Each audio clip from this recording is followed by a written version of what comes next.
मोगाच्या भावान भयणो, एक दीस एक धाकटुलें भुरगें आपल्या आवय बराबर बाजारांतल्यान येतना तिका एक शॉपांत एक मोती पळयता. पूण तो फेक मोती, खोटो मोती तो.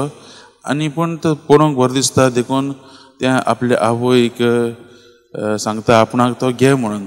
आनी जाय तें सांगले उपरांत तिची आवय तिका ती मोती घेता आनी हें भुरगें खुशाल जाता.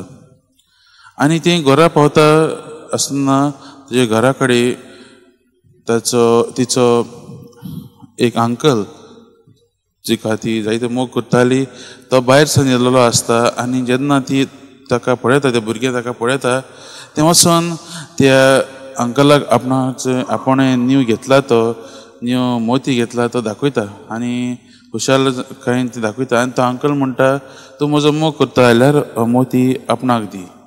आनी ते म्हणटा, ना, हांवें जायते धोकोच घेवन मामीक सांगून हो मोती घेतलेलो आसा आनी तें दिवंक मुखार येना. पूण तो अंकल म्हणटा, तूं म्हजो मोग करता जाल्यार तुवें म्हाका हो दिवंक पडटलो. आनी त्या वेळार तें भुरगें रडटा आनी म्हणटा, अंकल, म्हाका तुका हो मोती दिवंक नाका, पूण तुजो मोग करता देखून आपूण हो मोती तुका दिता. आनी तें ताच्या हातांत तो घालता. आनी तिचो अंकल जाणा आसलो की ह्या भुरग्याक ती पल्स मोती सारकेच ताका आवडटले म्हणून देखून तो एक बॉक्स काडटा आनी ताच्या हातांत घालता. आनी जेन्ना तें उगडटा तातूंत खरे मोती, त्या मोतयांची एक नेकलस त्या बॉक्सांत आसता. मोगाच्या भावान भयणो, जायते फावटी न्हू अशेंच आमच्या जिवितांत घडटा.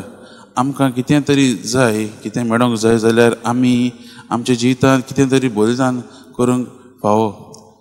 आमी आमच्या जिवितांत कितें तरी सॅक्रिफायस करूंक फावो. आनी आयचें शुभ वर्तमान आमकां हेंच करूंक आपयता. आमकां तरी खरो ठेवो मेळटलो जाल्यार आमी आमच्या जिवितांत आमी कितें आमच्या जिवितांत बांदून दवरलेलें आसात तें आमी सोडूंक फावो आनी रिस्क घेवन मुखार वचूंक फावो. आज जेजू तेंच करूंक आपयता. आनी सर्गीचें राज तेंच, सर्गीचें राज जावन आसा खरो ठेवो जो आमकां जेजू आपणाक आपयता तो. आनी आमी पयत पुस्तकांत पळयत जाल्यार मोगाच्या भावान भयणो, आमकां अशेच भशेन जायते आमी घडणुको आयकतात. आमी पळयत जाल्यार भाग्यवंत जुजेच्या जिवितांत पळयत जाल्यार न्हू, ताणें भावार्थान भिरांत एक फुडो केलो. कशें तेन्ना ताणें ती आंच बुडोवची उतरां आयकून मारयेक आपणाची बायल म्हूण मानून घेतली आनी ताणें ताका एक व्हड ठेवो फावो जालो. तो म्हणल्यार देवाचो पूत, आमचो दोनी स्वामी जेजू क्रिस्त. तेच परी आमी दुसरे उदाहरण आसात, जशें जाक्यूसाक जेन्ना जेजू येयलो ताणें आपलें आख्खेंच सगळें सोडून ताका सोडवून फावो जाली. एक म्हत्वाचें मोती ताका कडेन मेळ्ळें. आयज मोगाच्या भावान भयणो, ह्या वाचपांचेर नियाळ करता आसतना आमी आमच्या जिविताचेर नियाळ करुया. आमी आयज निमाण्या दिसांत आसात, नोवेनाच्या भाग्य दिनासाचे.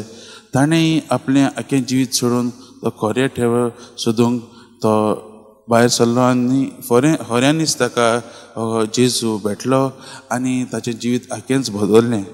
आयज आमच्या जिवितांत पळया, जायते फावटी आमी आमच्या जिवितांत जायते खोटें घेवन बसतात. पूण जेन्ना देव आमकां म्हणटा आपणाक सगळें बलिदान कर, आमी भिरांतेन फाटीं सरता.